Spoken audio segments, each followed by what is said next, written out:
Mutton खाने का मज़ा तभी आता है जब मटन को हम स्लो कुकिंग में कुक करते हैं, तभी इसकी बोन्स के अंदर से अच्छे जूसी निकल पाते हैं और इसकी जो ग्रेवी है ना एकदम स्मूथ बन पाती है। तो आज मैं आपको बताऊंगा होटल और रेस्टोरेंट में दही मटन करी कैसे बनाई जाती है। ये खाने में बहुत ही ज़्यादा टेस्टी होती है। तो चलिए रेसिपी शुरू करते हैं। सबसे पहले यहाँ पे मैंने कढ़ाई ली है, उसमें 500 ml मैंने ऑयल ऐड कर दिया है। इंग्रेडिएंट्स आपको डिस्क्रिप्शन बॉक्स में मिल जाएंगे जो भी मैं यूज़ करूँगा।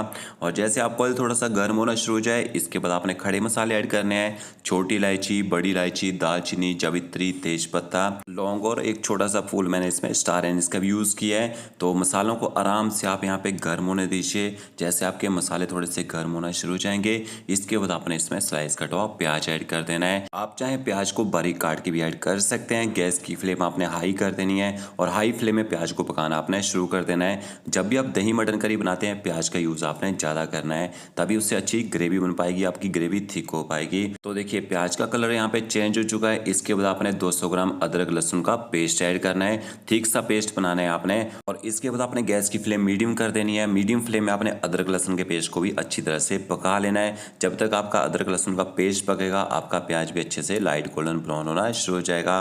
तो ओके, देखिए आप देख सकते हैं प्याज का कलर लाइट गोल्डन ब्राउन होना शुरू हो चुका है। आधा चम्मच आप हल्दी पाउडर ऐड कर दीजिए।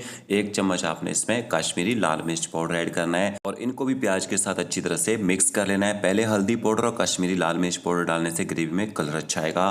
फिर आपने इसके अंदर मटन ऐड कर देना है। तो यहाँ पे मैंने 4 kg मटन लिया है। इसमें नली, चाँप, बोनलेस पीसीस, सारे पीसीस मैंने डलवा रखे हैं।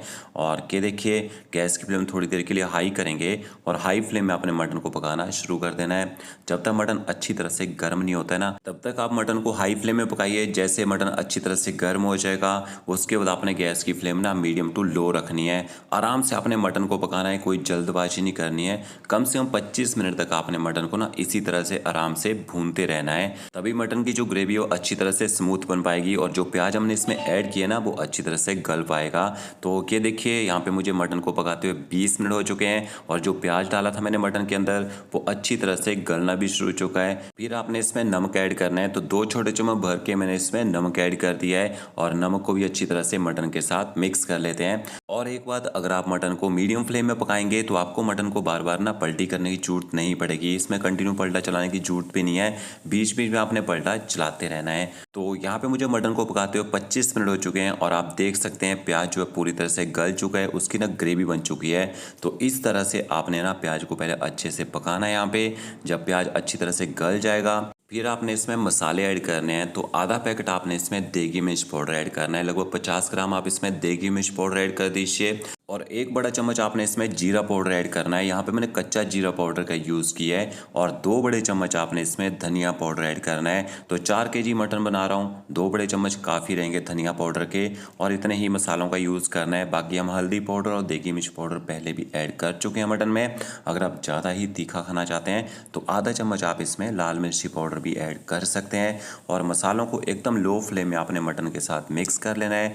थोड़ी देर मसालों को भी भून लेना है। मसालों को थोड़ी देर लो फ्लेम में भूनेंगे, बहुत ही बढ़िया टेस्ट निकल के आएगा। तो ये देखिए लो फ्लेम में मैंने मसालों को भी भून लिया 1 से 2 मिनट तक। इसके बाद आपने इसमें दही ऐड करनी है। तो 4 kg मटन बनाने के लिए मैंने 600 ग्राम दही का यूज़ किया है। पर 1 kg मटन बनाने के लिए आपको 150 ग्राम दही चाहिए होगी यहाँ पे। और गैस की फ्लेम आपने हाई करनी है। हाई फ्लेम में आपने दही को भी मटन के साथ जल्दी से मिक्स कर लेना है। लो फ्लेम में नहीं, हाई फ्लेम में पकाइए दही को। आपकी दही यहाँ पे कर्डल नहीं होगी। क्यों? क्योंकि प्याज की बाइंडिंग रहेगी, मसालों की बाइंडिंग रहेगी।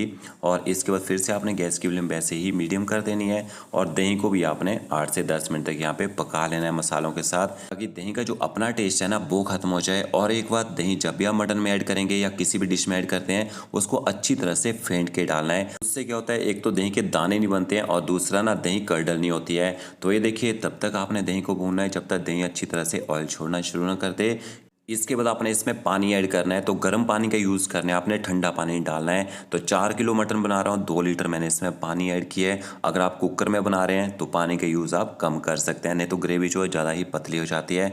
अच्छी तरह से पानी के साथ भी मटन को मिक्स कर लेते हैं और गैस की फ्लेम हाई करेंगे ताकि जल्दी से ग्रेवी में यहाँ पे बॉयल आ जाए। जैसे आपकी ग्रेवी में बॉयल आ जाएगा, इसके बाद आपने क्या करना है, मटन को ऊपर से कवर कर देना है और गैस की फ्लेम आपने ना यहाँ पे लो कर देनी है। लो फ्लेम में आपने मटन को तब तक पकाना है जब तक मटन अच्छी तरह से गल ना जाए। और इसके ऊपर आपने एक पानी का बाउल भर के रख देना है। इससे क्या होगा, ऊपर वेट रहेगा ना तो मटन के अंदर से स्टीम बाहर नहीं आएगी और मटन बहुत ही जल्दी पकेगा।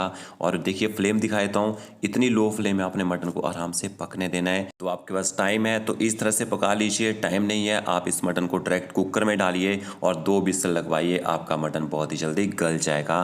तो यहाँ पे मैंने मटन को ना 60 मिनट तक पकाया है। टोटल जो टाइम लगा मुझे मटन को पकाने में 90 मिनट का टाइम लगा है।